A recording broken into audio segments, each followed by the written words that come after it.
தெளிவுறவே அறிந்திடுதல், தெளிவு தர மொழிந்திடுதல், சிந்திப்பார்க்கே களிவளர உள்ளத்தில் ஆனந்த கனவு பல காட்டல், கண்ணீர் துளிவர உள்ளுருக்குதல், இங்கிவையெல்லாம் நீ அருளும் தொழில்களன்றோ, ஒளிவளரும் தமிழ்வாணி அடியநீர்க்கு இவை அனைத்தும் உதவுவாய். பேரன்பு மிக்க பாரதி அன்பர்களே, குவியம் இலக்கிய அமைப்பு தொடர்ந்து நடத்தி வருகின்ற, வாரந்தோறும் நடக்கின்ற மகாகவியின் மந்திர சொற்கள் என்ற இந்த அருமையான நிகழ்விலே 167வது நிகழ்வாக இந்த மாலையில நான் உங்களை சந்திக்கிறேன். ஜூம் அரங்கிலே என்னோட அமர்ந்திருக்கக்கூடிய நண்பர்களுக்கும், இதை யூடியூப் போன்ற நேரலையிலே பார்க்கக்கூடிய நண்பர்களுக்கும், பின்னால் பதிவிலே பார்க்க இருக்கக்கூடிய அன்பர்கள் ஆகிய அத்தனை பேருக்கும் முதற்கண் எனது நன்றி கலந்த வணக்கங்களை உரித்தாக்குகின்றேன். நம்ம இதை பேதை நெஞ்சே என்ற இந்த பாடலை பற்றி நான் பேச ஆரம்பிக்கும் பொழுது இது இத்தனை நீளம் போகும்னு எனக்கு தெரியாது. இதுல இவ்வளவு விஷயம் இருக்கிறதா என்று நானே எண்ணி எண்ணி பார்க்கிறேன். அதுல என்ன இவ்வளவு பெரிய விஷயம்னா, அதுல எத்தனை கன்னிகள் இருக்குன்னு பார்த்தா, ஆஹ், நம்ம பார்த்த வரைக்கும் இதுல முதல்ல இன்னும் முறை சொல்வேன்னு ஆரம்பிக்கும். ஒன்னாவது இன்னும் முறை சொல்வேன் பேதை நெஞ்சேன்னு ஆரம்பிக்கும். அதுக்கு அடுத்து நினையாத விளைவெல்லாம் விளைந்து கூடி நினைத்த பயன் காண்பதவள் செய்கை என்றும். அப்ப நான் என்ன சொன்னேன், இந்த முதல் கண்ணி இருக்கிறது, அதுல விருத்தம் சொல்லலாம், விருத்தம்னு வச்சலாம், அல்லது பாடல். முதல் பாடல் இருக்கிறது, இது பிரபஞ்சத்தை உருவாக்கி அதனோடு இயங்குகின்ற பரம்பொருளாக விளங்குகின்ற அத்வைத பிரகடனமாக இது ஆரம்பிக்கிறது. எப்படி பரசிய வெள்ளத்தை பாரதி தொட்டானோ அதை போல இதிலே அவன் ஈடுபடுகிறான் என்று பார்த்தோம். அதுக்கு பிறகு 2, 3, 4 மொத்தம் 5 விருத்தங்கள். இந்த 3, 4ல வரும்போது அவன் அங்கிருந்து அந்த அத்வைத நிலையிலிருந்து பக்தி நிலைக்கு போகிறான். அது இன்னும் கொஞ்சம் சொல்லணும்னா ஞான யோகம் டு பக்தி யோகம். நம்ம நாட்டில் சொல்லலாம், ஞானம் என்பது இந்த அத்வைதத்தை தான் ஞானம் என்று சொல்லுகிறார்கள். ஏகம் சத் என்று அந்த பொருள் தான் ஞானத்தினுடைய உச்சகட்டமாக. எல்லா தத்துவங்களுடைய பின்னணியில, அது சைவமாகட்டும் அல்லது சாக்தமாகட்டும் வைணவம் எல்லாத்தையும் அதுதான் சொல்லுகிறார்கள். ஆனா இதனுடைய பின்னணியில பார்க்கும்போது பாரதி அங்கிருந்து சக்தி என்ற சொல்லை தொட்டு பாரதி சக்தியிலே நம்மை ஈடுபடுத்துகிறான். அந்த சக்தியிலே ஈடுபடுத்துவதற்கு முன் பக்தியை தொடுகிறார். அப்ப அந்த ஞானம் என்கிற பார்வையில பார்க்கும்போது பக்தி இதுவும் அது அந்த பாடல்ல ஞான பாடல்கள்ல இது பக்தியை பற்றி பேச ஆரம்பிக்கிறார். இந்த பக்திக்கு பிறகு அவன் என்ன செய்கிறான், இன்றைக்கு நம்ம பார்க்க இருக்கிறது 5வது நிறைவான விருத்தம். இவன் ஏன் பக்திக்கு வந்தான், ஏன் சக்திக்கு வந்தான் என்று பார்த்தால் அதனுடைய முக்கியமான செய்தி என்ன என்றால் அவனுடைய தேசிய கொள்கை, அவனுடைய தேசியம். அப்போ பாரதியினுடைய பன்முக பார்வை அல்லது பாரதியினுடைய வெவ்வேறு திசையிலே பாரதி செய்த பயணங்கள் என்று எண்ணி பார்த்தால் மிக முக்கியமாக நமக்கு எப்படி தெரியும் அவனை பாரதியன்னு பார்த்தா, முதல்ல ஒரு தேசிய கவிஞனா தான் தெரியும். விடுதலை பாட்டோ இல்லைன்னா பாருக்குள்ளே நல்ல நாடு இப்படிப்பட்டதுல இருந்து நம்ம அறிமுகம் ஆகிறோம். அதை தொடர்ந்து பாரதி பார்க்கும்போது அவன் சக்தி சக்தி பாடலை பாடுறான், காளியை பற்றி பாடுகிறான், கண்ணனை பற்றி பாடுகிறான், விநாயகரை பற்றி பாடுகிறான், முருகனை பற்றி பாடுகிறான், பக்தி போறது. அப்புறம் பார்த்தா ஞான பாடல் பரசிவ வெள்ளம் என்று தெரிகிறது. இதுதான் நாம் போன பாதை. பொதுவாரியாக நாம் இந்த மந்திர சொற்களில் பார்த்த பார்வையும் அதுதான். ஆனா இந்த பாடல்ல பார்க்கும்போது பாரதி அங்கிருந்து திரும்பி வருகிறான். நான் இதை எதிர்த்து நான் எப்படி இதை ஒப்பிடுவேன் என்று சொன்னால், ஒரு அவதாரம் என்று எப்படி சொல்லுகிறோமோ, அவதாரம் என்பதற்கு பொருளே இறைவன் கீழே இறங்கி வருகிறான். ஏன்? சௌலபியத்தினாலே அவன் இறங்கி வருகிறான். இந்த மண்ணிலே இருக்கக்கூடிய உயிர்களுக்கெல்லாம் அவன் விடுதலை தர வேண்டி, நன்மை தர வேண்டி அவன் இறங்கி வருகிறான், அவதாரம் என்று சொல்லுகிறார்கள். அதே போல பாரதி தன்னுடைய ஞானத்திலே ஒரு சித்த புருஷனாக, ஞானாச்சாரியனாக, சகலத்தையும் கண்டு உணரக்கூடிய அந்த விண்தோய்ந்த எண்ணத்திலே நிற்கக்கூடியவன். அந்த விண்ணிலே பார்வை விண்ணிலே அவனுடைய ஞானம் இருந்தாலும் அந்த மண்ணிலே காலெழுந்தி இந்த மண்ணுக்காக திரும்பி வருகிறான். எனவே பாரதியினுடைய பாடல்களை பார்க்கும்போது இந்த பாடல் அந்த மூன்று நிலையை காட்டுகிறது என்று சொன்னார். It's a rare GeM. இது போன்ற ஒரு பாடலை நாம் பார்ப்பது அரிது. அதனால இதை நம்ம குறித்து வைத்துக் கொள்ள வேண்டும். இந்த பாடல்ல ஆரம்பத்திலே சொல்லக்கூடிய பாரதி தொட்டு காட்டுகிறான். இன்னொரு முறை சொல்வேன் நெஞ்சே, எதை தேட வேண்டாங்கிறான்னா, முதல்ல வேதத்திலே சொல்லக்கூடிய அந்த அந்த பரபிரம்மம் ஏகம் சத் என்ற விஷயங்கள் எல்லாம் பலவிதமாக பேசிவிட்டோம். அதை இனிமேல் பேச வேண்டிய அவசியம் இல்லை. அந்த முதல் பாட்டு அதுதான். எல்லாத்தையும் விட்டுட்டு அம்மாவோட காலில் போய் விழு, தாயை சரணடைந்து நீ சுகமா இருக்கலாம் என்று அந்த வழியை காட்டி, அந்த தாய் யார் தெரியுமா? அந்த தாய் தான் இந்த பாரத தாய்னு வரான். இந்த பாரத மாதா இஸ் எ டிஃபரெண்ட் கான்செப்ட். இப்போ அண்மையில கூட எதையுமே இதுல ஒரு பிரச்சனை இருக்கு. அதாவது பாரத மாதா என்று சொல்லும்போது இது இப்போ நிறைய பொலிட்டிக்கல் லெவல்ல இதை பாரதத்தை அன்னையாக பார்க்கக்கூடியது, இந்து மதத்தில் தான் பார்க்கிறோம், வேற பிற மதங்கள்ல அதை பார்ப்பது கிடையாது என்ற பொருள் எல்லாம் இன்றைக்கு நாம பேச narratives are set for towards that. அப்போ இது ரொம்ப எனக்கு முக்கியமாக படுகிறது. பாரதியினுடைய காலூன்றி நின்ற பாரதி என்ன நினைக்கிறான்? ஒரு பாரத மாதாவை உருவாக்குகிறான். அவன் எப்படி பாரத மாதாவை உருவாக்கினான் என்ற பின்னணியான ஒரு சின்ன அறிகுறி, முகவரி இந்த பாடலில நமக்கு கிடைக்கிறது. இந்த அத்தனை தத்துவார்த்தங்களை எல்லாம் எடுத்த பிழிவாக அவன் இதை சொல்ல இருக்கிறான். சரி, இதுக்கு முன்னாடி இந்த பாடலை நம்ம பார்த்த போதுல என்ன சொல்றான்? அந்த பாடல பூரா பக்தியினுடைய இலக்கணமாக சொல்றான். அதுல ஒரு விஷயத்தை நான் சொல்ல விரும்புகிறேன். இப்போ பாரதி சொல்லக்கூடிய பக்தி என்ன அப்படின்னா, இடையறாமல் செய்ய வேண்டிய பக்தி. இந்த பக்தினா இன்னைக்கு ஒரு ஞாயிற்றுக்கிழமை மட்டும் போறோம், வெள்ளிக்கிழமை மட்டும் போறோம், ஏதோ ஒரு நாள் மட்டும் இறைவனை சிந்திக்கிறோம் என்ற நிலையில் இல்லாமல் என்றென்றும். இப்போ பாரதியோட பாட்டு சொல்றோம் ஒண்ணு. பாரதியோட பாஞ்சாலி சபதத்துல 2வது பகுதியில 2வது பாகத்துல பாரதி சரஸ்வதி துதி எழுதுவான். அந்த பாட்டை நான் ஏற்கனவே உங்களுக்கு படித்து காட்டியிருக்கிறேன், அதை பற்றி சொல்லி இருக்கிறேன். அந்த பகுதிக்கு சென்று பாருங்கள். ஆனால் எளிமையா இருப்பதற்காக அதை மறுபடி உங்களுக்கு தெரியறதுக்கு படிக்கிறாத அருமையான பாடல். இடையின்றி அணுக்களெல்லாம் சுழலுமென இயல் நூலார் இசைக்க கேட்டோம். இயல் நூலார்னா பிசிஸ்ட், பௌதிகத்தை, இயற்பியல். இயல் நூலார் இசைக்க கேட்டோம். இடையின்றி கதிர்களெல்லாம் சுழலுமென வானூலார் இசைக்கின்றார், இயம்புகின்றார். வானூர்னால் யாரு? பிசிசிஸ்ட். இவன்லாம் அவன் அஸ்ட்ரானமி. வானூலார் வானசாஸ்திரம். ஒன்று வானசாஸ்திரம், இன்னொன்று இயற்பியல் என்று சொல்லக்கூடிய பௌதிகம். இங்க அணுக்கள் எல்லாம் சுழலும் என இடையின்றி சுழலுகிறது அணுக்கள், இடையின்றி கதிர்கள் சுழல்கின்றன. ஆக எழுதுகிறான், இடையின்றி தொழில் புரிதல் உலகின் பொருள்களுக்கெல்லாம் இயற்கையாயின். இப்படி எதுவுமே இடைவெளி இல்லாமல், no break, it is a continuous process. இது இயல்பாக இருக்கும் என்று சொன்னால், இடையின்றி கலைமகளே நினதருளில் எனதுள்ளம் இயங்கொணாதோ. அதுதான் அது பாடல். இது எல்லாம் இடையின்றி இருந்தால் இறைவனை பற்றிய எண்ணமும் இடையின்றி இருக்க வேண்டும் அல்லவா? பாரதிய தத்துவமாக பார்க்கக்கூடிய ஒரு பார்வையை நாம் ஏற்படுத்திக் கொள்வதற்கு சில அடிப்படைகளை புரிந்து கொள்ள வேண்டும்.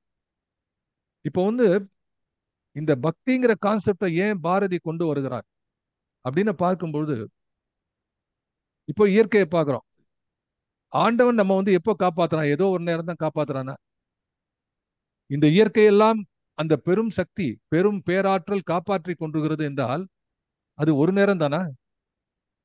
பிறப்பிலிருந்து இறப்பு வரை இதை காப்பாற்றி கொண்டுதானே இருக்கிறது. அப்போ அதை உணர்ந்து கொண்டவன் அது எப்படி இடையின்றி உன்னை காப்பாற்றி கொண்டிருக்கிறதோ அதுபோல நீ இடையின்றி அவனை சிந்தித்துக் கொண்டிருக்க வேண்டும். இதுதான் ரமண மகரிஷியோட உயர்ந்த தத்துவம். ரமண மகரிஷி சொன்னது, நான் யாருன்னு கேட்கறது என்னன்னா, உன்னை படைத்தவன் யார் என்று கேட்பதற்கு அது வித்தியாசமா கேட்டார், அவ்வளவுதான். Is a rethinking of the same thing. உன்னை படைச்சவன் யார் அப்படின்னு கேள்விட, அவன்தான் நீ என்று பொருந்தபோது, நீ இறைவனை தேடுவதும் நீ உன்னையே தேடுவதும் ஒன்றுதானே, இல்லையா? அதுதான் நுட்பமான விஷயம். ஏதாவது கேள்வி கேட்டானா, உன்னை பற்றி உனக்கு தெரியலன்னா அப்புறம், அதுதான் அவர் சொன்னது. மகரிஷி சொன்னது என்னன்னா, முதல்ல உன்னை பத்தி தெரிஞ்சுக்கோ, அப்புறம் அடுத்தவங்களை பத்தி போ. என்று எளிமையாக சொன்னார். ஆனா அதுல பொதிந்திருக்கக்கூடிய விஷயம், திஸ் ஷுட் பி கண்டினியூவஸ். அப்ப பாரதி என்ன நினைக்கிறான், இந்த நாட்டுக்கு எது தேவை என்று சொன்னால், எது நல்ல விஷயமோ அது இந்த நாட்டுக்கு தேவை என்பது மட்டுமல்ல, தொடர்ந்து தேவை என்பது மட்டுமல்ல, இடையறாத தேவையாக இருக்க வேண்டும். அதுல இடைவெளியே இல்லாத இருக்க வேண்டும். அந்த மாதிரி ஒரு கான்செப்டை பாரதி உருவாக்குகிறான்.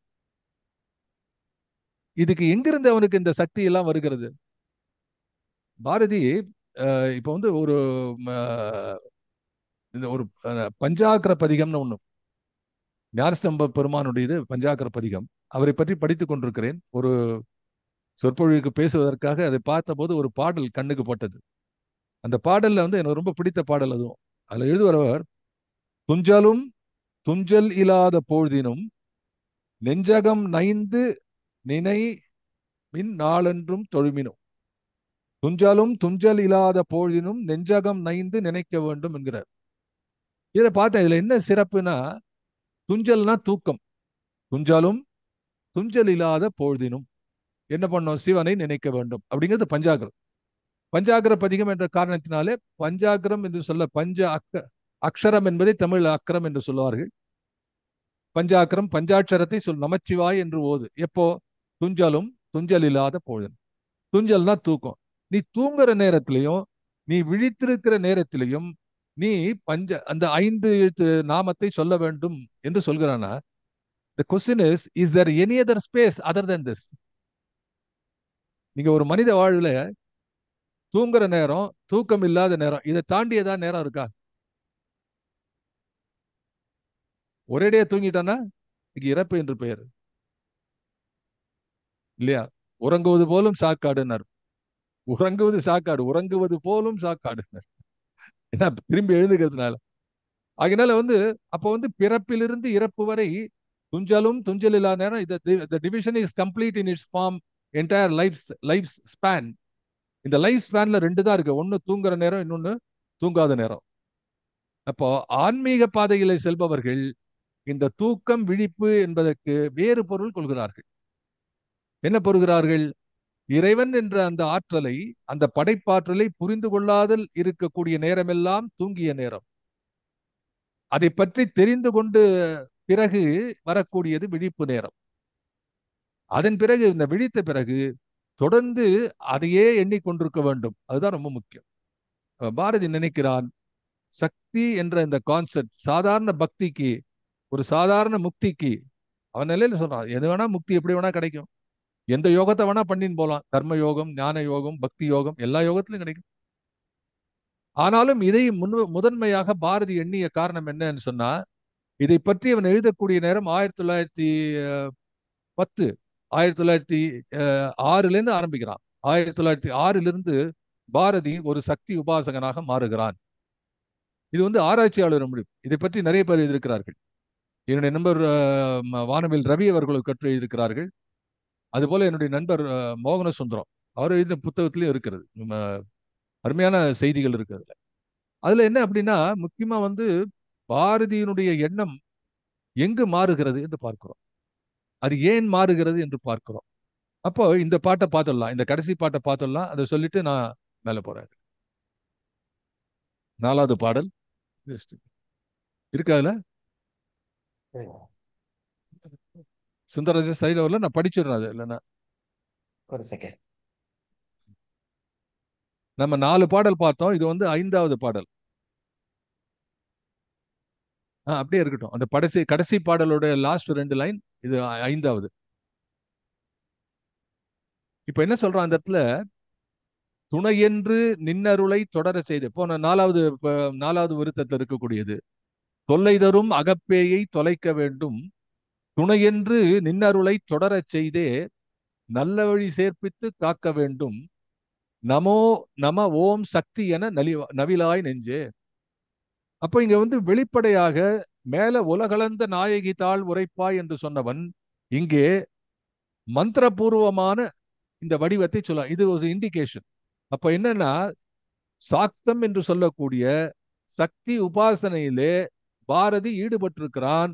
தன்னை படிக்கக்கூடிய, தன்னை பின்பற்றக்கூடிய, தான் பிறர் பின்பற்ற வேண்டும் நினைக்கக்கூடிய செய்தியாக நமோ நம ஓம் சக்தி என நவிலாய் நெஞ்சே.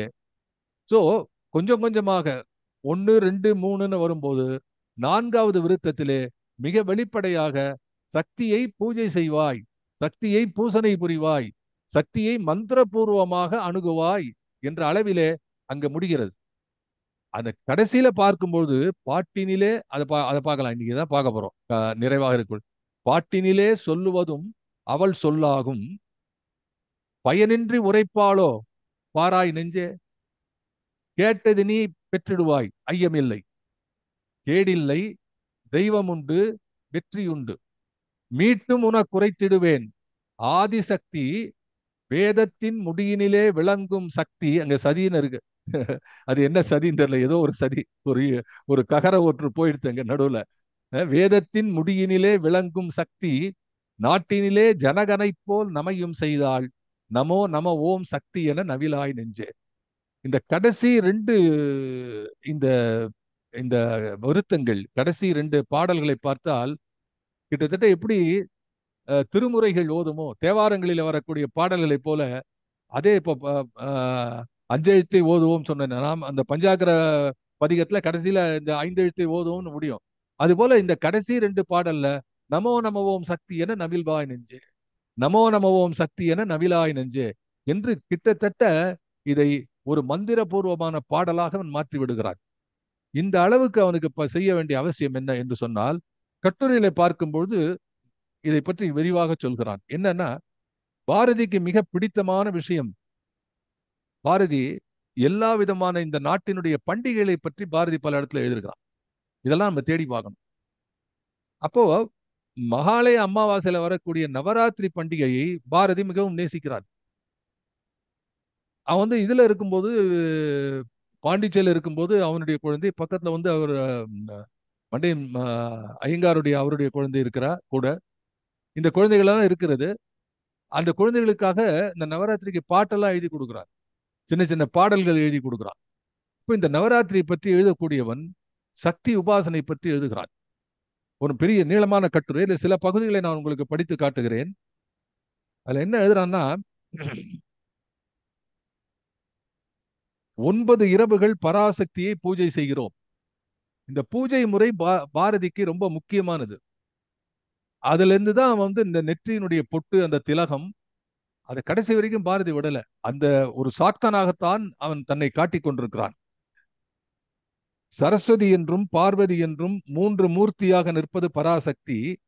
இவ்வுலகத்தை ஆக்கல், அழித்தல், காத்தல் என 3 தொழில் நடத்துவது. இப்போ அந்த மகாலய அமாவாசை பற்றி எழுதுகிறான். அதில் ஆரம்பிக்கக்கூடிய இந்த வழிபாட்டை, இருளும் ஒளியுமாக மாறி மாறி வருவது இவ்வுலக இயற்கை. பகலிலே பெரும்பாலும் ஒளி உண்டு. மேகங்கள் வந்து சூரியனை மறைத்தால் ஒழிய சில சமயங்கள் கிரகணம் பிடிக்கும்.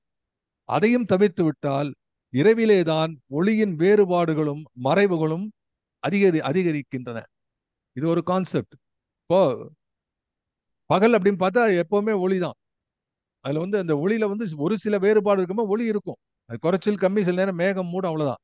ஆனா பாரதி இரவிலேதான் ஒளியின் வேறுபாடுகளும் மறைவுகளும் அதிகப்படுகின்றன. அந்த நுட்பத்தை பார்க்கிறான். அப்ப என்ன சொல்றான், பகல் தெளிந்த அறிவு, இரவென்பது மயக்கம், பகலாவது விழிப்பு, இரவாவது தூக்கம். எனவே இந்த இரவு நேரத்திலே ராத்திரிகளாக கொண்டாடப்படுகின்ற இந்த விஷயத்திலே உனக்கு ஒளி தரக்கூடிய, சக்தி தரக்கூடிய நவ சக்திகளை எடுத்து பார்க்க வேண்டும். அப்ப சக்தியை பத்தி பாரதி எழுதுகிறான் மேலே. அது எவ்வளவு ஆழ்ந்திருந்தாலும் அவன் எழுதுவான் பாருங்க. எடுத்த உடனே நல்ல வல்லெழுத்து சேர்ந்த மொழி சக்தி. யோசிச்சு பாருங்க. சா கா தி ஒற்றெழுத்தன. சா கா ஷா டா தா பார எல்லாம் வல்லினம் தானே. இப்ப சக்தியில இருக்கக்கூடிய எல்லாமே வல்லெழுத்து. சக்தியினுடைய ஆதாரம் அந்த வலிமை என்பதற்கு பாரதி சொல்லக்கூடிய, எப்படி பார்த்திருக்க பாருங்க. வெரி நுட்பமான பார்வை. நல்ல வல்லெழுத்து சேர்ந்த மொழி. விக்ரமாதித்தனும் காளிதாசனும் வணங்கிய தெய்வம். பாரதி விக்ரமாதித்தன் பத்தி எழுதுறான், காளிதாசன் பத்தி எழுதுறான், வீர சிவாஜி பற்றி எழுதுறான். இவன் இந்த தெய்வத்தை பார்க்கும் போதே இவன் இந்த பாரதத்தினுடைய பின்னணியிலே இந்த பக்தி, பாரதத்தினுடைய வளர்ச்சிக்கும் விடுதலைக்கும் பாரதியினுடைய சுயத்துக்கும் இது தேவைப்படுகிறது என்பதை தொட்டு காட்டுகிற கட்டுரைகளாக இருக்கின்றன. ஏன்னா 1906ல சக்கரவர்த்தினின்னு ஒரு ஒரு பத்திரிகை. அந்த பத்திரிகையில வந்து பாரதி எழுதுகிறான், அஹ்,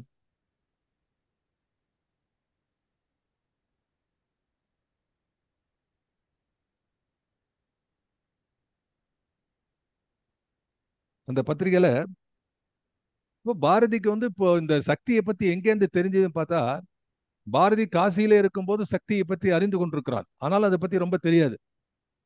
ஆனா பின்னாலே கல்கத்தா போறான். 1905 அந்த அந்த 1904, 5 இதுல வந்து அதன் பின்னாலேயும் அவன் கல்கத்தா போக்குவரத்து அந்த காங்கிரஸுக்கு வேண்டி போனது இருக்கிறது. நிவேதிதா தேவியை சந்திக்கிறான். அவன் முதல்ல அவனுடைய பார்வை எப்படி இருக்கிறது பார்த்தா, கரேல் என்ற உருவமும் இரத்த நிறம் கொண்ட விழிகளும் பேய் கண்டாலும் அஞ்சக்கூடிய பற்களும் சரியாக 1.5 முழம் கீழே தள்ளியிருக்கும் நாக்கும் பார்த்தவுடன் எம்மை அறியாமல் எமதுடலம் பதறத் தொடங்கிற்று. இது சக்கரவர்த்தி அவன் பாரதி எழுதுறது. அப்போ சக்தி அல்லது இந்த காளி வழிபாட்டின் முதலாக அவனுக்கு தெரிவது என்னன்னா, இந்த காளியினுடைய பயங்கரமான ரூபம். 1.5 முழம் நாக்கு வெளியே தங்கியிருக்கு, ரத்தமா இருக்கிற கண்கள், ஒரு கோரமான உருவமாக இன்னும் தொடர்ந்து போகிறது. ஒரு ஒரு இன்னும் வரிகள் இருக்கு. அந்த மகிஷாசுர மர்தனை கொல்றது இதெல்லாம் எழுதுறாரு. இது ரொம்ப அருவருப்பா இருக்கக்கூடிய ஒரு உருவமாக இருக்கிறது. இதை வழிபடுகிறார்கள் என்று ஒரு செய்தியாக அவன் சொல்கிறான். ஆனால் அதே வந்து பாரதி வந்து பின்னான என்ன எழுதுறான்னா, யாதுமாகி நின்றாய் காளி என்னுளே நிறைந்தாய், இது நன்மையெல்லாம் உன் காளி உன் செய்கை என்றோ. எப்படி மாத்திடுறான் பாருங்க. அப்போ இது ஏன் இப்படி இந்த மாறுதல் நிகழ்ந்தது என்று கேட்டால், இந்த மாறுதலுக்கு அடிப்படையான காரணம் ஒன்று நிவேதிதா தேவி, ரெண்டாவது சுவாமி விவேகானந்தர். இதுக்கு நடுவில் என்ன ஆகுது, 1900 இந்த இந்த வருஷம் பார்த்தா, I think it is about 1907, 1907 வந்து எஸ்.என். திருமலாச்சார் என்பவர் பாலபாரதா என்று ஒரு இதழை ஆரம்பிக்கிறார். அந்த பாலபாரத இதழுக்குல இருக்கக்கூடிய விஷயம் என்னன்னா, அதுக்கு முக்கியமா பாரதி வந்து அதுக்கு ஆசிரியரா இருக்கிறார். இந்த பாலபாரத பத்தி அவர் வந்து ஒரு லெட்டர் எழுதுறார் நிவேதிதா தேவிக்கு. அந்த letter it is written in English. அதுல அதுல வந்து அவர் சொல்றார், அஹ், இந்த பத்திரிகை இந்த இந்த பத்திரிகை வந்து ஆசிரியராக இருப்பது வந்து பாரதியார்.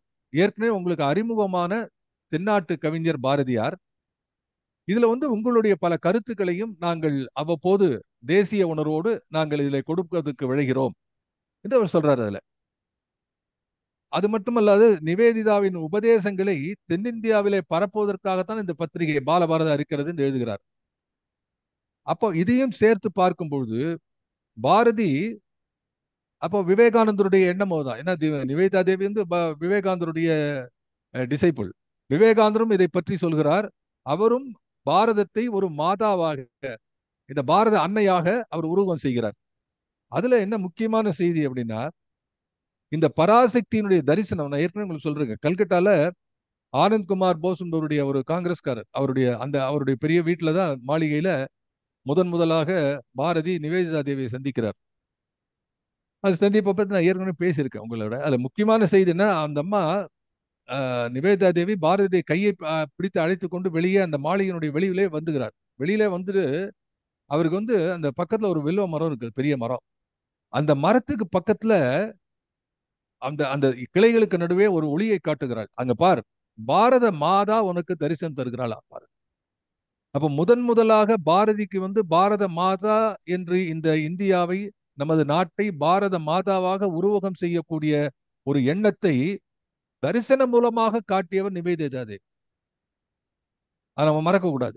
அப்போ பாரதி என்ன நினைக்கிறான், இந்த குறிப்பிட்ட சக்தி உபாசனை அல்லது சக்தியினுடைய பெருமை, இதை சொல்லும் பொழுது இதன் மூலமாக இந்த நாட்டுக்கு ஒரு பெரிய ஒரு புரட்சியை, இந்த நாட்டுக்கு ஒரு புதிய உத்வேகத்தை, இந்த நாட்டுக்கு ஒரு புதிய வேகத்தை நாம் கொண்டு வர முடியும் என்று நினைக்கிறார். பிறிதொரு இடத்திலே பாரதி எழுதுவான், முக்தி என்ற விடுதலை என்று தனி மனிதனது. It's individual spiritual progress and ultimate destination is totally individualistic. அதுல வந்து ஆனா பாரதி என்ன நினைக்கிறான், இந்த நாடு பூராவும் விடுதலை பெற வேண்டும் என்று நின்னால் அந்த ஐ மீன் இட்ஸ் ரொம்ப ஒரு ஒரு புரட்சிகரமான கருத்து தான் அது. ஏன்னா the entire Indian philosophy is not talking about the totality or the group or the mass. அவர்கள் என்ன நினைத்தார்கள், வேதத்தினுடைய அடிப்படையான விஷயம் சரி, அதனுடைய ஆதாரம் சரி, அதனுடைய முடிவாக நினைக்கக்கூடியது ஒவ்வொரு தனி மனிதனும் தன்னுடைய வழியிலே சென்று தான் யார் என்று உணர்ந்து இந்த ஆன்மாவை உணர்ந்து அவன் உய்கின்ற நிலை முக்தி எனப்படும் என்று சொன்னார்கள். முக்தி is not a mass mop attraction. That's an individual. Spirituality is an individual course. இப்போ ஒரு பெரியவரை பார்த்தோம், இப்போ வந்து ஒரு பெரிய மகானை பார்த்தோம் அப்படின்னா அதனால நீங்க வந்து உடனே உங்களுக்கும் விடுதலை கிடைச்சிடாது. அவரை பார்க்கறதுனால ஒன்றும் கிடையாது. அந்த பார்த்து அந்த வழியை நீங்க பின்பற்றுவீர்களே ஆனால் உண்டு. ஆனா பாரதி என்ன நினைக்கிறான், இந்த அற்புதமான செய்தியை, வேதம் கொடுத்த இந்த அற்புதமான செய்தியை பக்தி வழியிலே கொண்டு செலுத்தி அதை இந்த நாட்டுக்கு பயன்பட செய்ய வேண்டும் என்று நினைத்தான். அதுதான் வந்து இந்த பேதை நெஞ்சே என்ற பாடலிலே பாரதி அங்கங்கே இதை வைக்கிறான். இது கடைசியில இந்த இதுல வந்து வெளிப்படையாக சொல்லக்கூடிய ஒரு வாக்கியத்திலே கடைசி விருத்தத்திலே அதை சொல்கிறான். இங்க இன்னொன்னு பார்க்கணும். பாரதி இப்படி முதலிலே அவன் வெறுத்து ஒதுக்கிய கருநிறம் கொண்ட காளியை அவன் பின்னாலே அந்த கருமை நிறத்தை போஷிக்க ஆரம்பிச்சிட்டான். அதுக்கு அதனுடைய ரிஃப்ளெக்ஷன் என்ன அப்படின்னா கருநிறம் கொண்ட கண்ணனை பாட ஆரம்பிச்சிட்டான். சோ இது இது நான் நினைச்சு பாக்குறேன். ஒருத்தர் கேட்டா ஏன் கண்ணனை பாடுறான், பாரதி ஏன் கண்ணனை பாட ஆரம்பித்தான்? பாரதி கருமையிலே ஈடுபாடு கொண்டார். ஏன் என்று சொன்னால் காளி உருவத்திலே ஈடுபாடு கொண்டார். ஏன் காளியின் மேல் ஈடுபாடு கொண்டான்? அவள்தான் சக்தி, வேதத்தையே தன்னுள் அடக்கியவள், அவள்தான் காளி. எனவே அங்கிருந்து அந்த புள்ளிதான் ஆரம்பம். அந்த புள்ளியிலே ஆரம்பித்து பாரதி பயணப்பட்டு கொண்டே செல்கிறான். எனவேதான் கண்ணனை நேசிக்கிறான். இப்போ பொதுவா நமக்கெல்லாம் கண்ணனை தெரியும், அப்புறம் வந்து காளி, கிருஷ்ணா கிருஷ்ணா என்று சொன்னால் கிருஷ்ணா என்பதும் ஆண் பெண்ணினுடைய வடிவிலே அவனுடைய பெண் உருவமாக நினைத்து பார்க்கப்படுகிறது.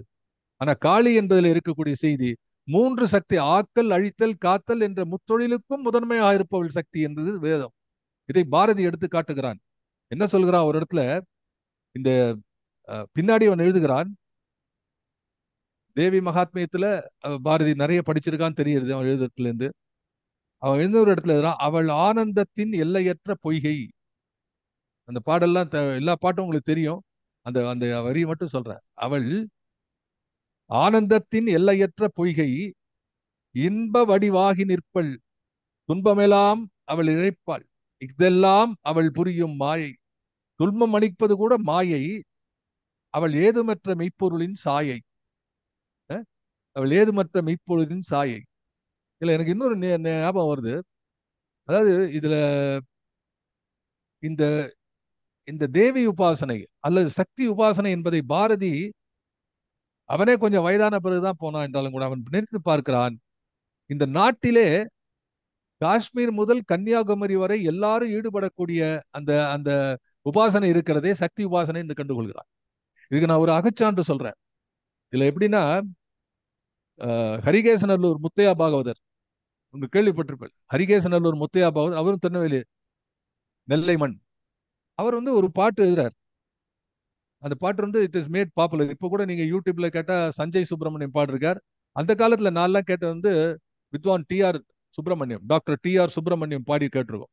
பேகடா ராகத்துல ஆருக்கும் அடங்காத நீலி, ஆருக்கும் அடங்காத நீலி, அவள் அம்பலத்தில் ஆடும் காளி. இது ஹரிகேசனர் முத்தையாபாதர் ஒரு ஊர் கோவில்ல இருக்கக்கூடிய காளியை பத்தி பாடினது.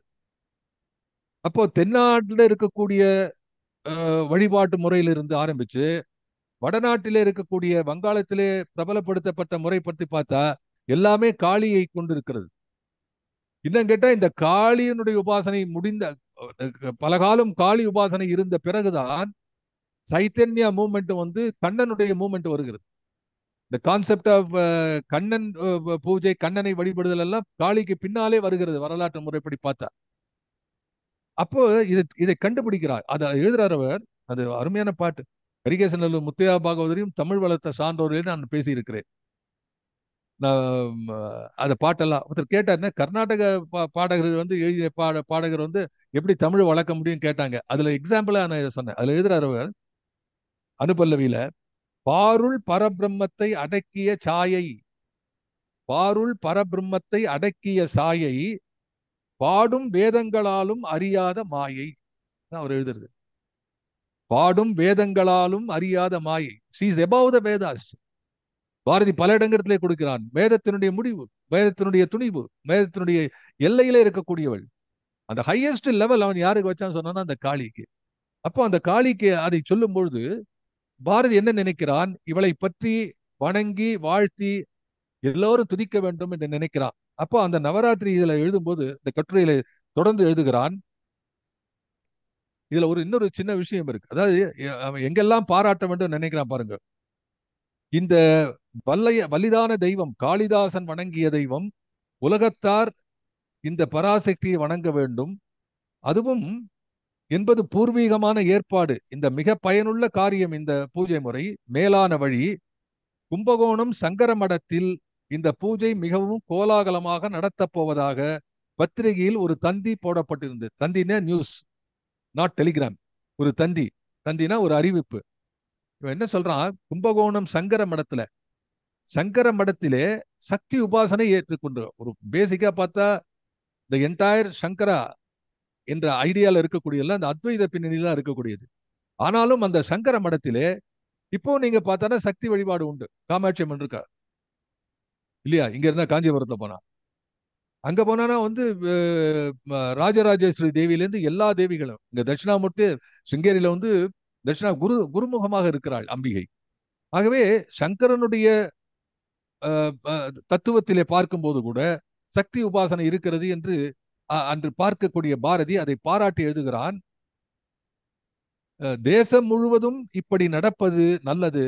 சங்கர மடத்திலும் ஒரு விதமான ஆவல் உண்டானதால் தந்தியை வாசித்து பார்த்தேன். அந்த தந்தியிலே பாதி சாஸ்திரம், வர்த்தமான தந்திக்குள்ளே சாஸ்திரத்தை நுழைத்தது ஒரு வினோதம். அதாவது வர்த்தமானத்துக்குள்ளேனா சாதாரண அறிவுக்குள்ளே சாஸ்திரத்தை நுழைத்திருக்கிறார்களே, அது ரொம்ப ரொம்ப முக்கியமாக எனக்கு படுகிறது என்று பாரதி எழுதுகிறான். அந்த தந்தியில் என்ன சொல்றதுன்னா, இந்த பூஜைகளின் நோக்கம் உலக நன்மை. நவராத்திரி காலத்தில் யோக மாயை, துர்க்கை, லக்ஷ்மி, சரஸ்வதி என்ற 3 வித வடிவம் கொண்டு, அதுக்கு இன்னொரு பேர் கொடுக்குறான், யோக மாயை. இதுதான் சக்தியினுடைய உன்னதமான பெயர், அதை ஞாபகம் வைத்துக் கொள்ளுங்கள். அதாவது 3 தெய்வங்கள், ஆக்கல், காத்தல், அழித்தல் என்ற 3 தெய்வத்திற்கும் மேல இருக்கக்கூடிய சக்திக்கு என்ன பெயர்னா யோகமாயை.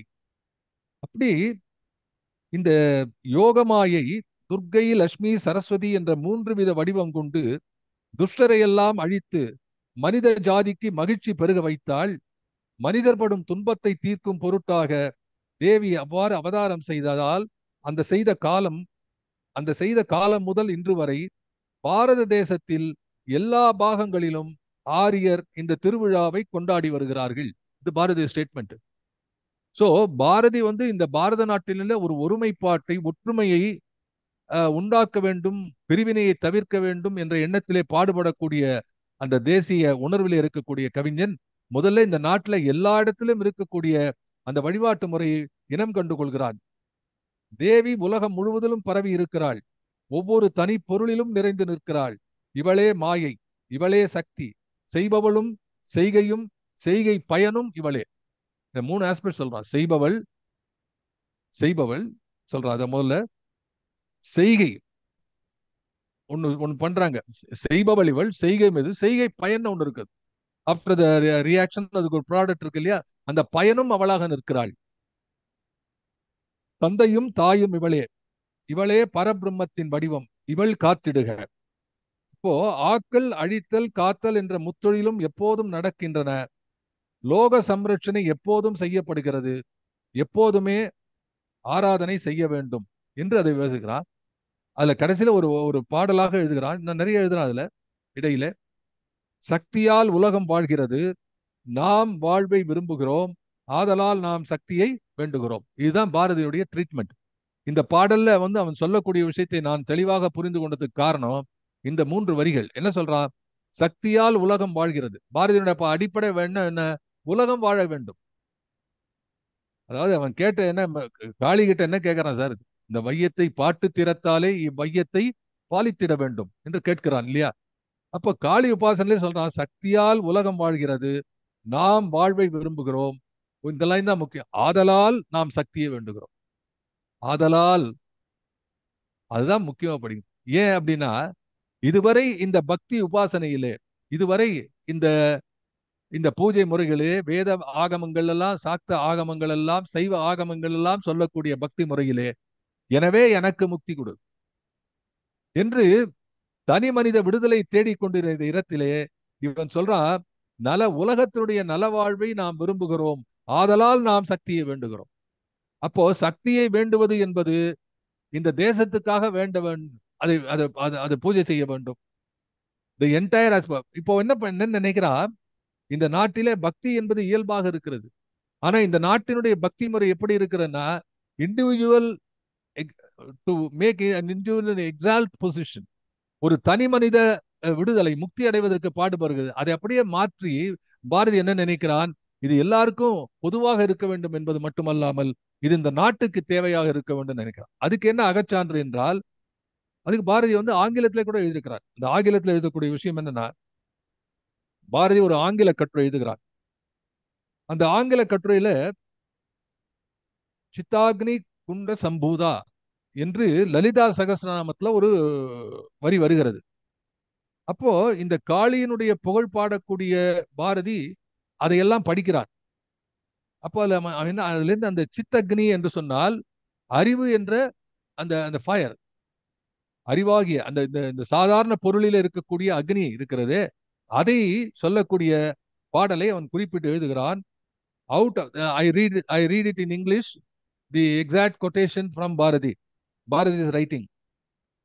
இன்னொன்னு சொல்றேன், பாரதிய தமிழ் அழகா, இங்கிலீஷ் அழகான சொல்ல முடியல, அப்படி இருக்கு. அவனுடைய தமிழும் அழகு, ஆங்கிலம் அழகோ அழகு. எழுதுறான், out of that fire of truth or consciousness, சித்னா கான்சியஸ்னஸ், அறிவு, சித் அக்னி kindled and worshipped by the yogin, that is the yogis of this land, rises up first the primary form and then the secondary or vimarsha form of Devi, the mother of goddess of speech, who as the ancient mother of this Vedic land, அங்கே வந்துருத்தது, who as the ancient mother of this Vedic land and again as the daughter of the mountain king Himavan, ஹிமவதின்னு சொல்றோம் இல்லையா, ஹிமவான் புத்ரி, ஹிமாத்ரி புத்ரி, அந்த king Himavan made this land of Bharata Varsha identical with her self, the kshetra of her lord and husband, the kshetrajna, the queen of Ind, Shri Maharani, who conscious of her own inner strength calmly surveys the situation, making herself as the Turyambal to teach the word தத்துவமசி என்று எழுதுகிறான். பாரத மாதா என்ற பராசக்தியின் அன்னை வடிவத்தை ஆகம ஆழத்துடன் எழுதியவர் சக்தி பாடல்கள். அந்த பார்வையில் ஒரு முக்கிய அம்சம், சக்தி வழிபாட்டை அவர் வேத ரிஷிகளின் கவிதையோடு ஒன்றுபடுத்தி பார்க்கிறார். அதுல என்ன சொல்றார் அப்படின்னா, அதுல ஒரு பாட்டு வருது, அந்த பாட்டையும் சொல்றேன் உங்களுக்கு. அதுல எழுதுகிறார், ஆதி பரம்பொருளின் ஊக்கம் அதை அன்னை என பணிதல் ஆக்கம். He is now connecting வேதத்தினுடைய விஷயத்தை சக்தி உபாசனையோடு கனெக்ட் பண்றார். சக்தி உபாசனையை இந்த நாட்டிலே இருக்கக்கூடிய, காஷ்மீரம் முதல் கன்னியாகுமரி வரை இருக்கக்கூடிய இந்த வழிபாட்டு முறை நமது பண்பாட்டு அங்கமாக விளங்குவதை பாரதி சுட்டி காட்டுகிறார். எனவே இதை ஒரு கருவியாக கொண்டு இந்த நாட்டை வளப்படுத்த வேண்டும் என்பதுதான் அவருடைய லட்சியமாக இருக்குது. இப்போ நமக்கு ஒரு ஒரு டோட்டல் பிக்சர் கிடைக்கிறது. அதுல எப்படி பார்க்கணும் அப்படின்னா, இதை எழுதுகிறார், இந்த பாட்டை முடிச்சிடுறேன். மூல பழம்பொருளின் நாட்டம் இந்த மூன்று புவியும் அதன் ஆட்டம். பாரதியோட one of the finest poems இது. ஆதி பரம்பொருளின் ஊக்கம் அதை அன்னை என பணிதல் ஆக்கம்.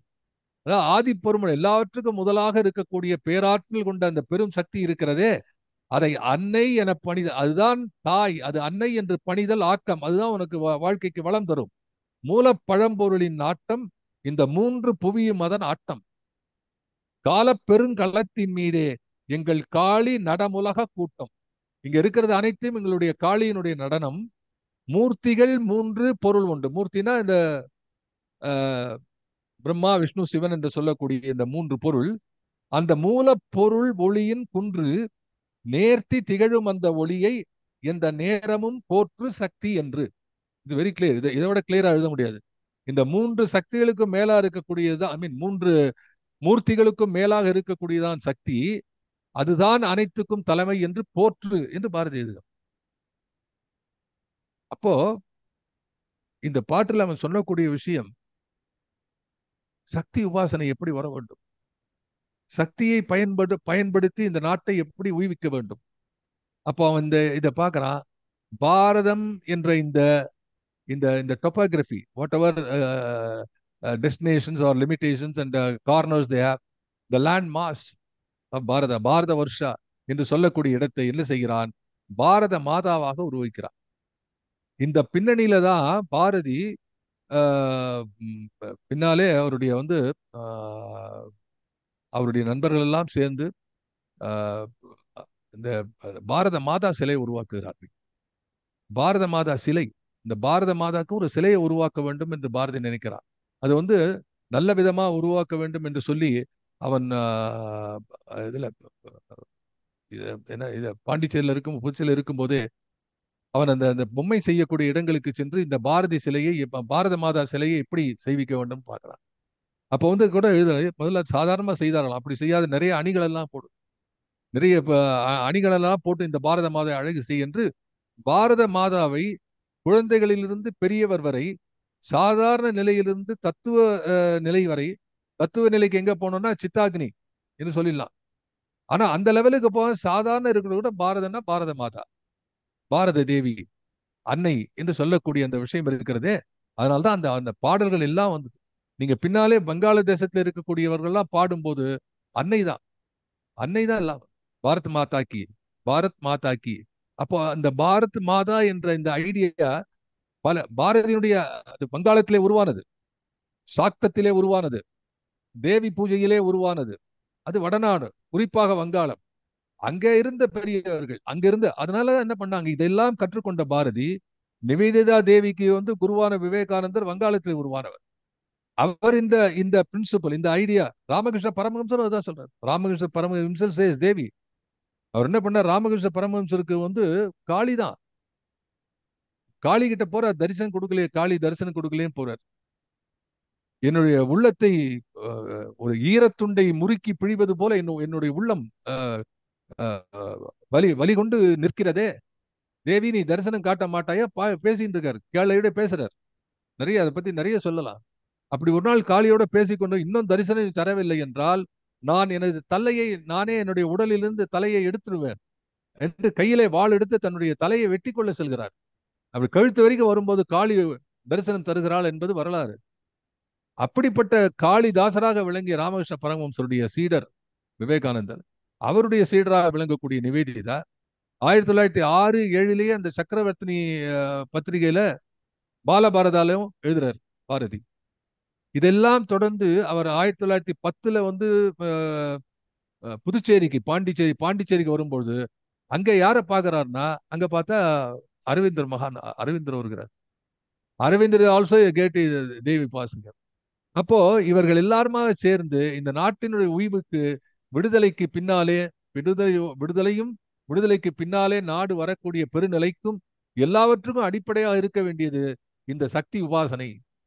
அந்த சக்தி உபாசனையை தேச உபாசனையாக, மாதா உபாசனை என்று சொன்ன, மாதாவின் துவஜம் என்று, மாதாவின் கொடி, பாரதிய மாதாவின் துவசம், மாதாவினுடைய அன்னை அன்னை அன்னை என்று பேசுகிறார்.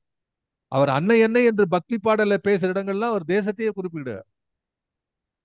அப்போ இதனுடைய தொடர்ச்சியாக நீங்கள் பார்க்க வேண்டியது என்ன என்றால், இந்த பாடலில் இந்த இந்த லாஸ்ட்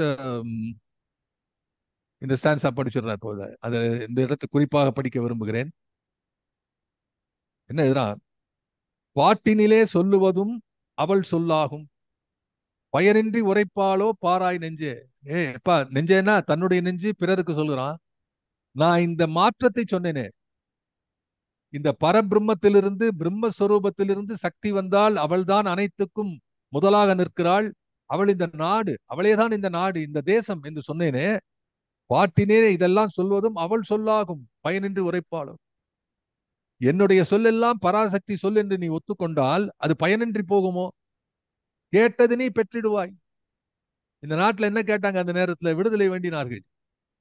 இந்த நாட்டின் சுயராஜ்யம் வேண்டும்னு கேட்டார்கள், போராடி கொண்டிருந்தார்கள். கேட்டது நீ பெற்றிடுவாய், ஐயம் இல்லை. யோசித்து பாருங்க. இது ஒரு முக்தி நிலைக்காக கேட்டது என்று சொன்னால், பின்னாலே பாடுகிறான், மீட்டு முறை குறைத்திடுவேன் ஆதி சக்தி வேதத்தின் முடியினிலே விளங்கும் சக்தி.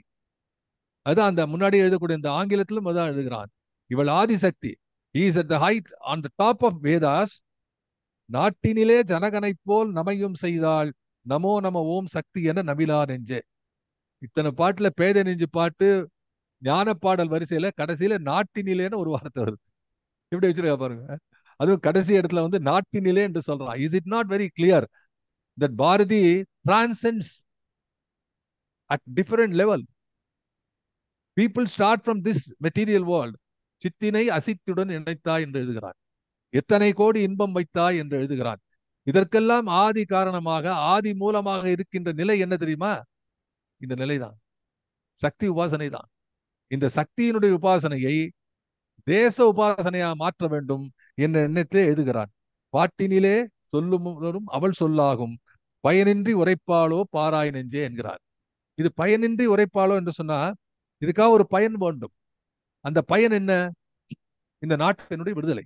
அதை வெளிப்படையாக அவன் எழுதல. ஆனாலும் இந்த நாட்டை கொண்டு வந்த காரணத்தினால் அது இந்த நாட்டுக்கு என்ன பயனோ அதை செய்யும் என்பது இந்த பாடலிலே இருக்கிறது. எனக்கு தெரிஞ்சு இந்த குரோனலாஜிக்கலா எப்படி இதை கொண்டு போறது தெரியல. I have not delved deeper into the chronological aspect of it. ஆனா ஒண்ணு நிச்சயம், பாரதி 1910ல இங்க 10 பாண்டிச்சேரிக்கு வரும்பொழுது கிட்டத்தட்ட ஒரு 4 வருடம் அல்லது 5 வருடம் சக்தி உபாசனையிலே ஆழ்ந்திருக்கிறான். சக்தியை ஏற்றுக்கொண்டவனாக இருக்கிறான். எப்படி ஒரு கடிகையில் ஒரு ஒரு ஒரு கண நேரத்திலே எனக்கு எனக்கு என்னுடைய மனதை ஆட்கொண்ட குருமணி நிவேதிதா தேவிக்கு நான் வணங்குகிறேன் என்று சொல்கிறானோ, அது இதுதான் நிகழ்ந்திருக்கிறது. இந்த மாறுதல் தான் பாரதிக்குள் ஏற்பட்டிருக்கிறது. அதுதான் அவனுக்கு புதிய உத்வேகம் கொடுத்திருக்கிறது. அந்த உத்வேகத்தில் தான் அவன் பாஞ்சாலி சபதம் எழுதுகிறான். அந்த உத்வேகத்தில் தான் அவன் புதிய ஆத்திசூடி எழுதுகிறான். அதில் தான் விநாயகர் நான்மணி மாலை எழுதுகிறான். என்ன சார் நீங்க பாட்டு அடிக்கிட்டே போறீங்கிறீங்களா? இதுதான் விஷயம். சிச்சி சிறியர் செய்க தேசம் வைத்திழந்தான், சிச்சி சிறியர் செய்கை செய்தான். தேசத்தை முதன்மைப்படுத்தி பாஞ்சாலி சபதத்துல வரக்கூடிய இந்த வரிகளை தாண்டி அவனுடைய தேசபக்தி எப்படி தெரியும்? விநாயகர் நான்மணியில நமக்கு தொழில் கவிதை நாட்டுக்குழைத்தல் இமைப்பொழுதும் சோராதிருத்தல் உமைக்கினிய மைந்தன் கணநாதன் நங்குடிய வாழிப்பான் சிந்தையே இம்மூன்றும் செய். அங்க கொண்டு நாட்டை வச்சான். அவன் எழுதிய அனைத்திலும் புதிய ஆத்திசூடி சொல்லவே வேண்டாம். இந்த நாட்டுக்காகத்தான் அத்தனை 110 வரிகளும் அதற்காக எழுதியிருக்கிறார். கண்ணன் பாட்டுல வச்சான். கண்ணன் பாட்டு, கண்ணனின் தாய், கண்ணனின் தந்தை, கண்ணனின் சர்க்குரு, எல்லாத்துல பார்த்தாலும் தேசிய உணர்வை அங்கங்கே கொண்டு வைக்கிறானே பாரதி. ஆனா நான் அதை பத்தி பேசும்போது உங்களுக்கு சொல்றேன் டிஃப்ரெண்ட் லெவல். கண்ணன் பக்தி, கண்ணனுடைய கற்பனை நயம், அதுல இருக்கக்கூடிய தேசபக்தி, இதெல்லாம் நான் விளக்கியிருக்கேன். நீங்க பழசு போய் பார்த்தா தெரியும். இங்கே மறுபடியும் சொல்ல விழுகிறேன். எப்படி இதை தொட்டு காட்டுகிறார்கள். இந்த தேசிய உணர்வை இதன் மூலம் கொடுக்க வேண்டும் நினைத்தவன் தான் சொல்றான், மீட்டும் உன குறைத்திடுவேன் ஆதிசக்தி. இதுல பாருங்க, ஒரு ஒரு முரண் அழகு, முரண் தொடை என்பார்கள் இலக்கணத்துல, தமிழ் இலக்கணத்துல பாரு முரண் தொடை. இப்ப மேல இருள்னு வந்தா கீழே ஒளி என்று போடலாம். அங்க எதுகை முனை தேவையில்லை. இது மாறி வரும்போது அங்க எதுகை முனையெல்லாம் பார்க்க வேணாம், இலக்கணம் தேவை கிடையாது அந்த எதுகை முனை இலக்கணமே. ஏன் அப்படி சொன்னா, முரண் தொடை என்றே இலக்கணம் பேர். ஒன்று ஒன்று எதிரான செய்தியாக இருந்தால் அதுவே ஒரு அழகை கொடுக்கும் என்று. இந்த பாடல்ல பாருங்க, முதல்ல சொல்றான், பாடல் எடுத்த உடனே இன்னொரு முறை சொல்வேன் பேதை நெஞ்சே. மேல கடைசி பாட்டுல என்ன சொல்றா? மீட்டும் உன குறைத்திடுவேன். அப்போ என்டையர் சாங் 5 பகுதிகளை கொண்ட இந்த இந்த முழு பாடலிலும் பாரதி ஒரு விஷயத்தை திரும்ப திரும்ப சொல்கிறேன் என்கிறார். முதல்ல நீ மற்றதெல்லாம் மறந்துருங்கிறான். முதல்ல என்ன சொல்றான்? இன்னொரு முறை சொல்வேன் பேதை நெஞ்சே, எதற்கும் இனி உலைவதிலே பயனொன்றில்லை. ஆரம்பம் என்ன சொல்றான்? உனக்கு மறுபடி சொல்றேன், மனசை போட்டு அலைஞ்சு ஒலைஞ்சு மனசுல கவலைப்படுறதுக்கு எந்த விதமான ரீசனும் கிடையாது, காரணம் கிடையாது. உலையாது இருப்பார் என்று சொல்கிறான். கடைசியில என்ன சொல்றான்? மீட்டும் உனக்கு இங்க மறுபடியும் சொல்றேன், என்ன சொல்றான்னா, ஆதிசக்தி வேதத்தின் முடிவினிலே விளங்கும் சக்தி உன்னை காப்பாற்றுவாள் என்ற விஷயத்தை சொல்றான். அப்ப மீண்டும் மீண்டும் அவன் சொல்றது, ஒரு விஷயத்தை மறக்க சொல்கிறான், ஒரு விஷயத்தை நினைக்க சொல்கிறான். அப்புறம் கடைசியில வரும்போது, நாட்டினிலே ஜனகனைப் போல் நமையும் செய்தாள், நமோ நம ஓம் சக்தி என நவிலாய் நெஞ்சே. இது என்ன சார் இது? நாட்டினிலே ஜனகனைப் போல் நமையும் செய்தாள், இல்ல நாட்டினிலே ஜனகனைப் போல் எனையும் செய்தான், நமையும் செய்தான் எழுதுறான். அப்போ ஒரு விஷயத்தை இங்க நிச்சயம் சொல்லி ஆகணும். ஜனகனை பற்றி சொல்லி ஆகணும். யார் இந்த ஜனகன்? நமக்கு தெரிஞ்ச ஜனகன்னா சீதையுடைய தந்தை. ஜனகன் விதேக நாட்டு அரசன். எனவேதான் அவனுடைய பெண்ணாக விளங்கிய சீதையை வைதேகி என்பார்கள். அவளுக்கு பெயர் வைதேகி வந்த என்ற பெயர் வந்த காரணம், விதேக நாட்டு ஜனகனுக்கு அவள் மகளா இருந்தாள். ஜனகன் அவ்வளவு பெரிய மகாராஜாவாக, அனைத்து செல்வங்களுக்கும் அதிபதியாக இருந்தவன், ஆன்மீகத்திலே மிக நாட்டம் உடையவனாக இருந்தான். ஜனகனுடைய வரலாற்றை படிக்கும் பொழுது ஒரு அற்புதமான விஷயம் என்ன அப்படின்னா, அவனுடைய சபையிலே, இந்த கோர்ட் ஆஃப் ஜனகா, நிறைய மகான்கள்லாம் இருந்தார்கள், வேத ரிஷிகள் இருந்தார்கள்.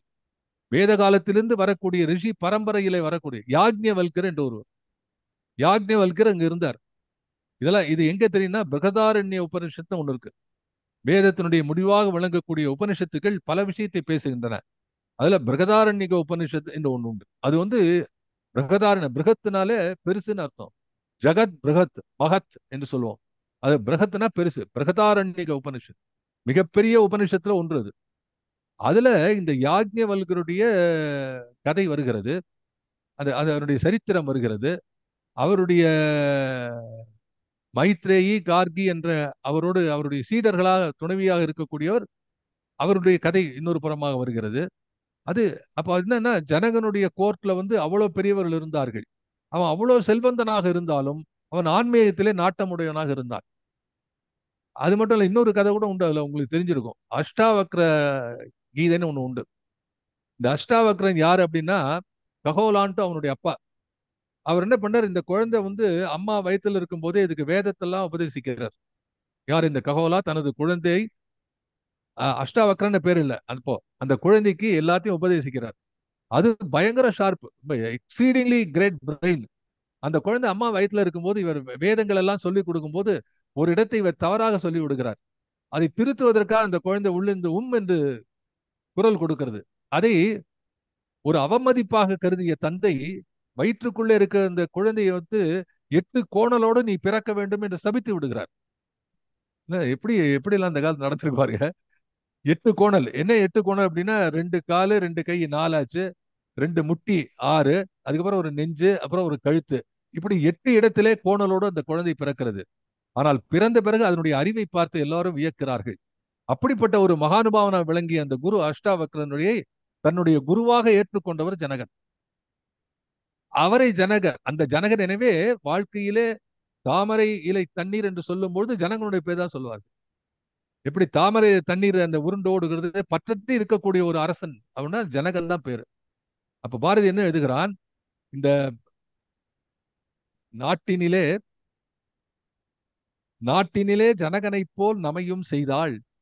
அப்ப இந்த நாட்டுல வந்து பிறந்த அத்தனை பேருக்கும் இந்த இயற்கையிலே இந்த ஆன்ம சக்தி இருக்கிறது. இந்த சக்தி இருக்கிறதே, இந்த ஆன்ம சக்தியை தன்னுடைய உயர்வுக்காக பயன்படுத்தாமல் அந்த சக்தி உபாசனையை தேச உபாசனையாக மாற்றும். அதனால்தான் சுதானந்த பாரதியார் சொன்னார், இல்ல கும்பிடணும், ரொம்ப படிக்க படிக்கத்தான் அந்த காலத்துல பெரியவர்கள் சொன்னதனுடைய விஷயம் நமக்கு புரிகிறது.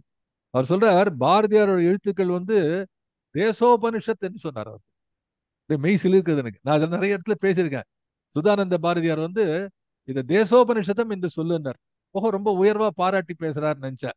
அப்புறம் தான் பார்த்தா இந்த நாட்டினுடைய வேதத்திலே கூடிய சாக்தம் என்ற அந்த குறிப்பிட்ட செய்தி இருக்கிறதே, அந்த சாக்த ஆகமத்திலே இருக்கக்கூடிய விஷயங்களை கொஞ்சம் கொஞ்சமாக புதுமை செய்திருக்கிறார் பாரதி. நண்பர் மோகன சுந்தரம் புக்கு அற்புதமா இருக்கும். அவர் அதை பத்தி இருக்கிறார். வானவில் ரவி அவருடைய சின்ன கட்டுரை அது.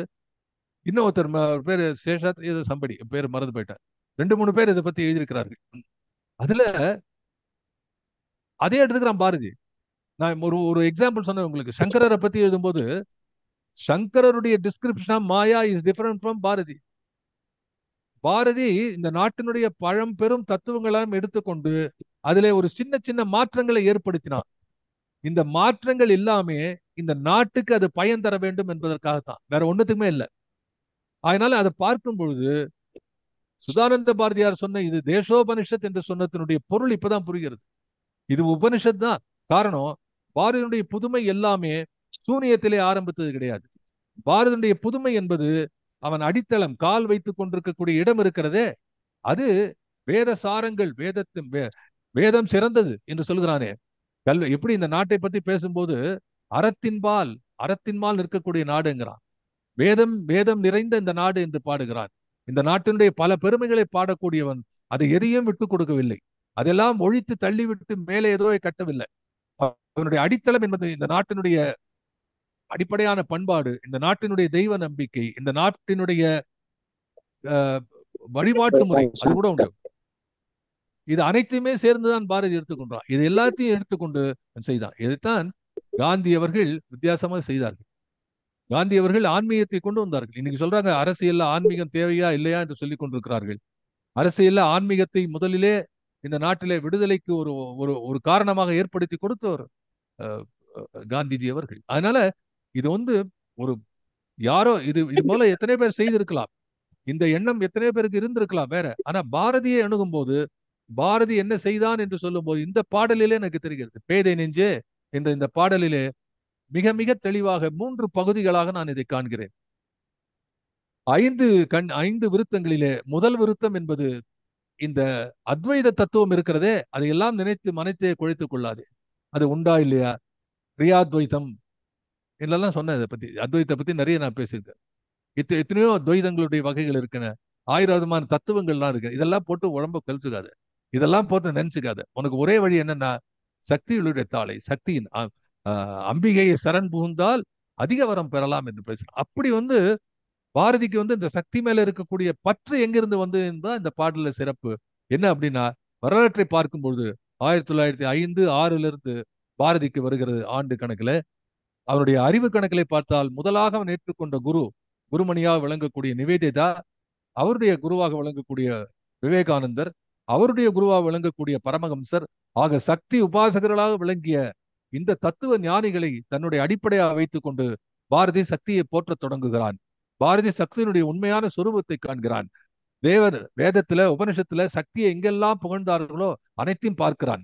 பார்த்துவிட்டு என்ன நினைக்கிறான், இந்த சக்தியினுடைய உருவம், இந்த மாதாவினுடைய உருவம் affix the same thing on our land என்பதை, இதுவும் வேதத்தில் இருக்கிறது, இதுவும் நமது சாஸ்திரத்தில் இருக்கிறது என்று அந்த பாரத வருஷத்தினுடைய தாயாக, அன்னையாக, அதாவது ஹிமகிரி தனையே என்று சொல்கிறார். ஹிமகிரி தனையே ஹிமாச்சல புத்திரி என்று சொல்கிறார்.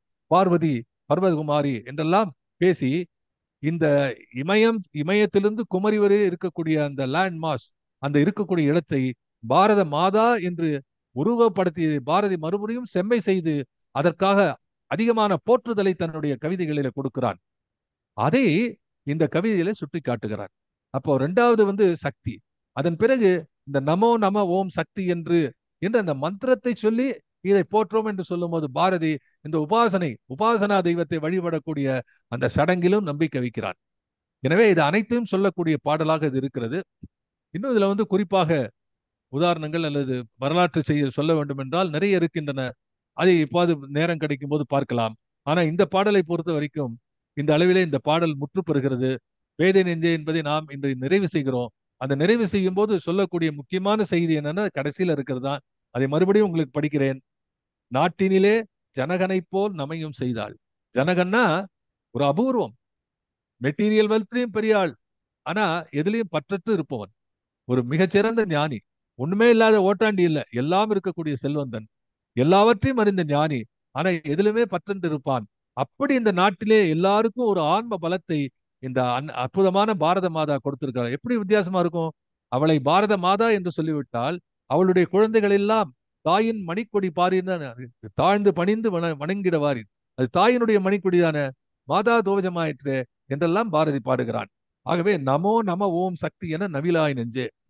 நவிலுதல் என்பது மென்மையாக சொல்லுதல், உரைத்தான் கூறினான், அது கூட அழகு. என் நவிலாய் நெஞ்சே மந்திரத்தை முழு மென்மையாக அன்னையை போற்றிக் கொண்டே இரு. அந்த அன்னையை போற்றும் போதே இந்த அன்னை தான் நமது பாரத தேசம் என்று போற்று, எல்லோரும் வாழ போற்று என்று ஒரு தேசிய கவியாக தன்னை இனம் காட்டிக் கொண்ட பாரதி எல்லா இடத்திலும் அந்த தேசியத்தினுடைய அந்த எண்ணத்தை ஒரு எப்படி வந்து ஒரு பாயசத்துல ஏலக்காய் போட்டு மணக்கிறதோ அது போல எந்த பாடல்ல பார்த்தாலும் அந்த தேசிய மனம் வீசக்கூடிய விஷயத்தை ஞான பாடலும் சரி, பக்தி பாடலும் சரி, எல்லா இடத்திலும் இருக்கிறான் என்ற அளவிலே நான் இன்றைய தினம் நிறைவு செய்கிறேன். பேதை நெஞ்சே முற்று பெறுகிறது. நன்றி, வணக்கம்.